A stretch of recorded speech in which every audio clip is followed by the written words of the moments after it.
नमस्कार मित्रों, मैं अंजलि कुमारी स्वागत करती हूँ आपके अपने चैनल साहित्य शिक्षांजलि में। आज मैं कक्षा 9 की जो पाठ्य पुस्तक है विषय सामाजिक विज्ञान, उसका हिस्ट्री में पाठ 5 नाजीवाद है।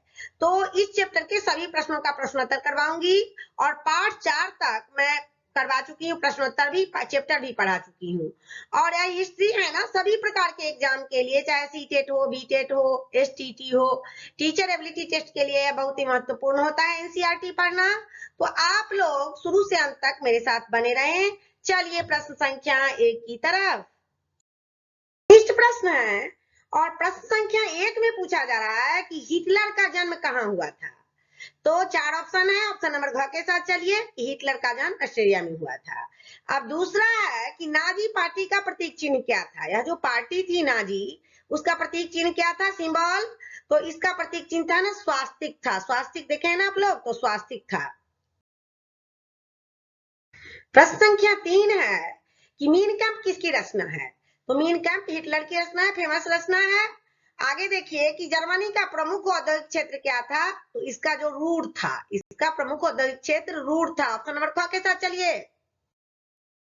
अब आगे जर्मनी की मुद्रा का नाम पूछा जा रहा है कि क्या था। तो इसके जर्मनी का मुद्रा का नाम पौंड था।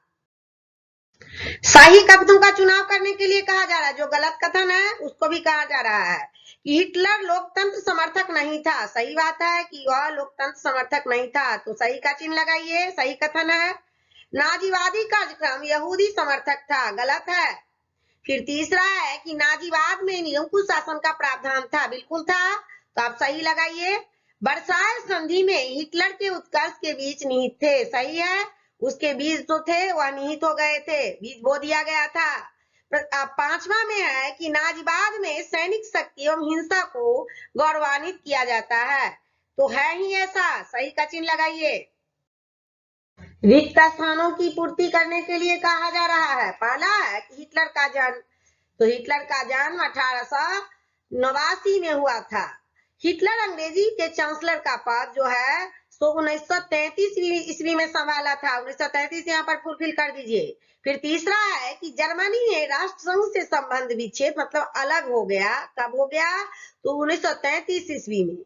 फिर नाजीवाद का प्रवर्तक कौन था। तो हिटलर था, चैप्टर का नाम ही है नाजीवाद, तो नाजीवाद का प्रवर्तक हिटलर था। पांचवा है कि जर्मनी के निम्न सदन को क्या कहा जाता था। तो जर्मनी के निम्न सदन को राइक्सटैग कहा जाता था। अब 20 शब्दों में उत्तर देने के लिए कहा जा रहा है और पहला क्या है, तानाशाह। इसके बारे में 20 शब्द आप लोग लिख दीजिए। जरूरत नहीं है कि गिन के लिखें, एक दो इधर भी हो सकते हैं, पहले कम भी हो सकता है। तानाशाही शासन के अंतर्गत शासन करने वाले जो होते हैं ना, उसको क्या कहते हैं, शासक। तो शासन करने वाले शासक को तानाशाह कहते हैं। तानाशाही शासन शासक को शासन की निरंकुश शासन की शक्ति प्रदान करता है। क्या करता है, तो निरंकुश शासन शक्ति प्रदान करता है। अब वर्साय संधि, इस पर भी 20 शब्दों में उत्तर दीजिए कि प्रथम विश्व युद्ध के बाद ब्रिटेन, फ्रांस और अमेरिका का पेरिस के उपनगर वर्साय में 28 जून 1919 को जर्मनी के साथ एक संधि हुई। कब हुई, डेट याद कर लीजिए, डेट बार बार पूछे जाते हैं। जो 28 जून 1919 में हुई और इसे ही वर्साय संधि के नाम से लोग जानते हैं। और क्या, तीसरा है तुष्टीकरण की नीति। अब यह क्या होता है, अपने स्वार्थ की पूर्ति के लिए प्रत्येक व्यक्ति अपने स्वार्थ की पूर्ति के लिए कुछ न कुछ करता है, प्रत्येक देश करता है।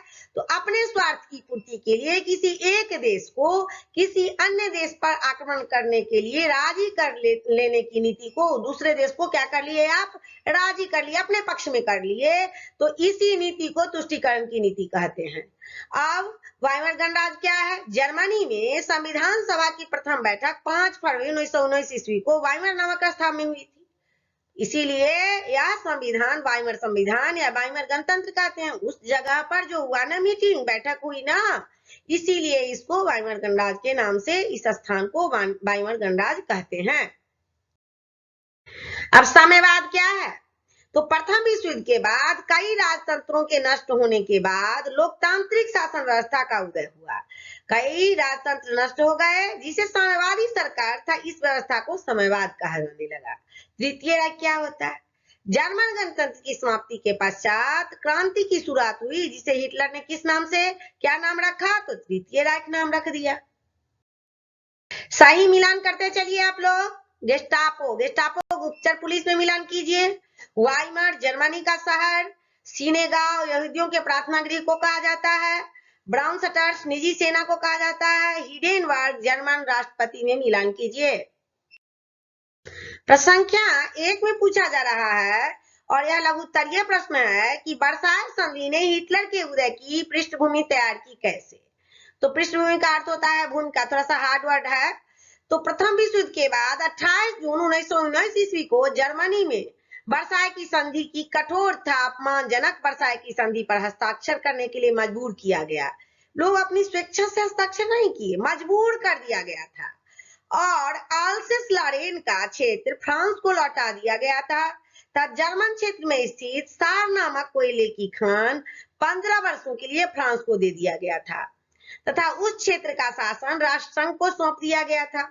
राइन नदी घाटी क्षेत्र को सेना रहित करने का निर्णय लिया गया। उसी संधि में ये सारे निर्णय लिए गए और सैनिक दृष्टिकोण से भी जर्मनी को पंगु बना दिया गया था।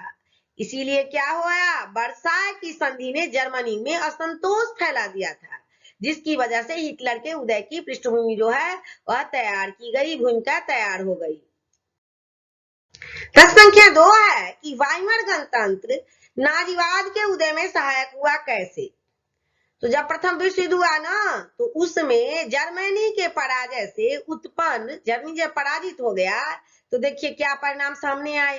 अनियंत्रित स्थिति को हो गई वहां पर और उस स्थिति को संभालने में शासक कैसर विलियम द्वितीय असमर्थ था, वह शासन नहीं कर पा रहा था। इसके बाद क्या हुआ, अतः त्याग पत्र देने के पश्चात 10 नवंबर 1918 ईस्वी को वह हॉलैंड भाग गया, रणछोड़ हो गया।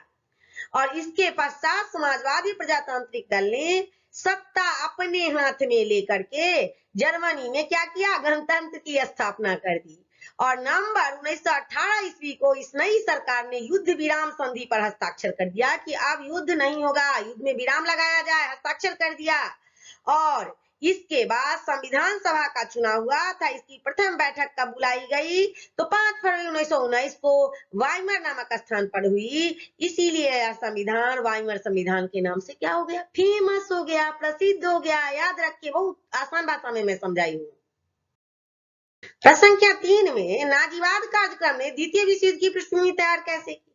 उधर हिटलर पृष्ठभूमि तैयार कर रहा था, अभी नाजीवाद के बारे में है। क्वेश्चन अलग अलग है, आप लोग थोड़ा सा समझ लीजिए।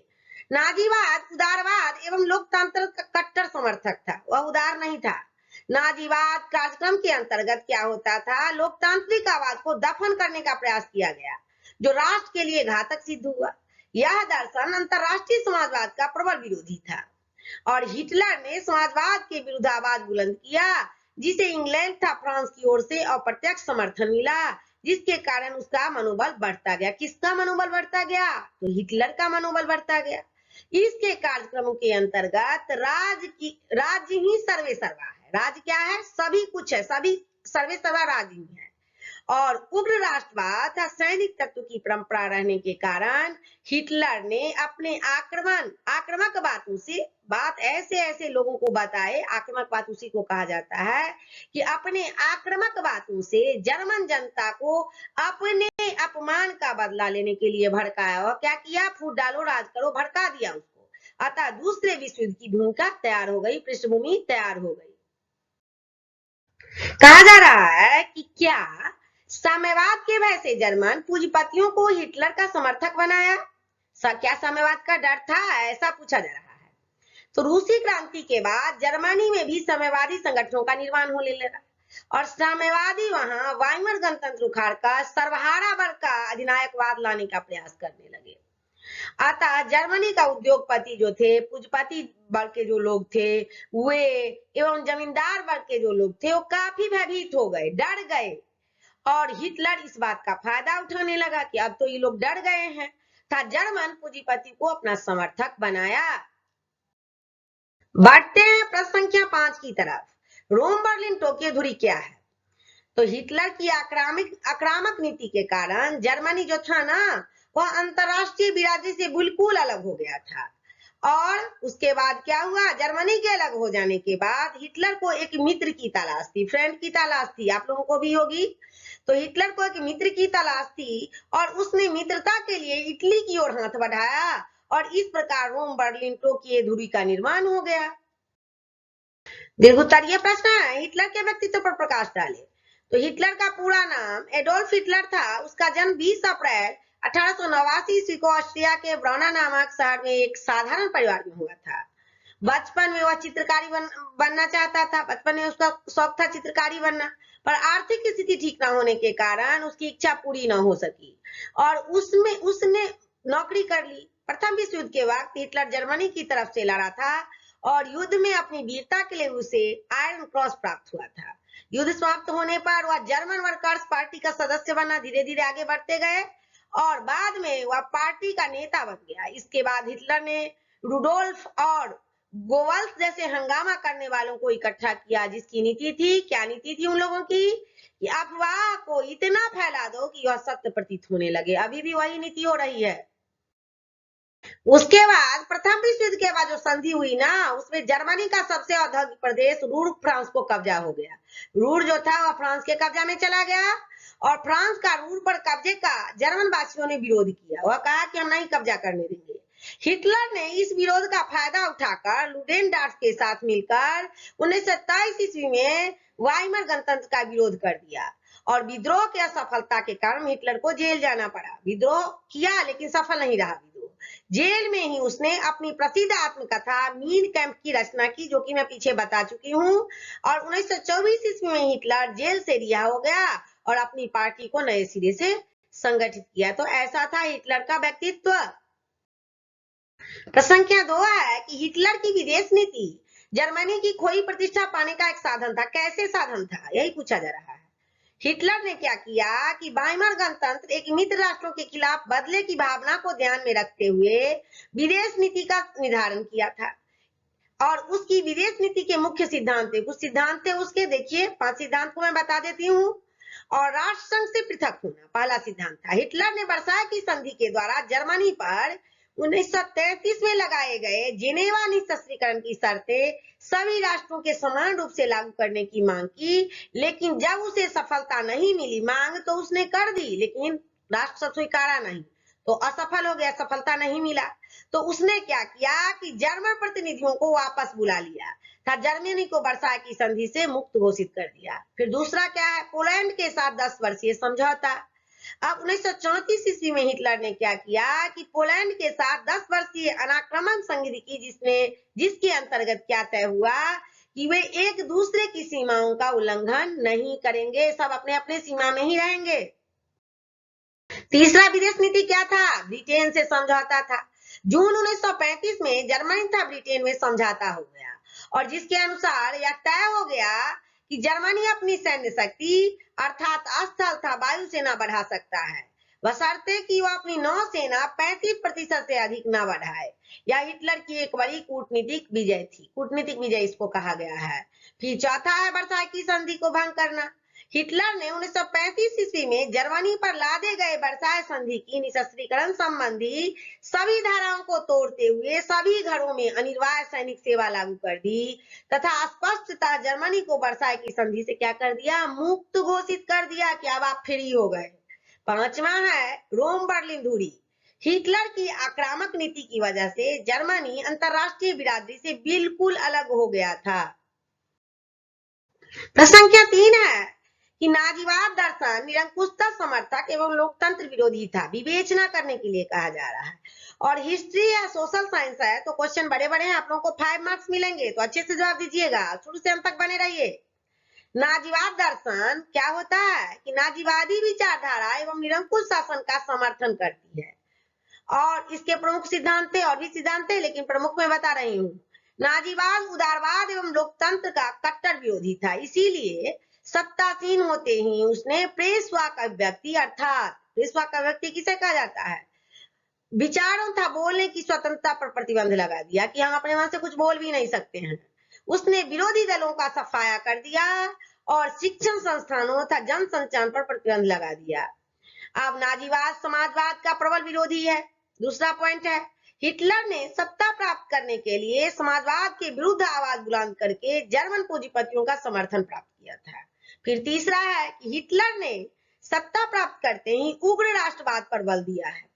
पहले सत्ता प्राप्त कर लिया, उसके बाद उग्र राष्ट्रवाद पर बल दे दिया, और जर्मनी में प्रारंभ से ही उग्र राष्ट्रवाद एवं सैनिक तत्वों की परंपरा रही है, जिसका उसने क्या किया, फायदा उठाया। किसने फायदा उठाया? तो हिटलर ने।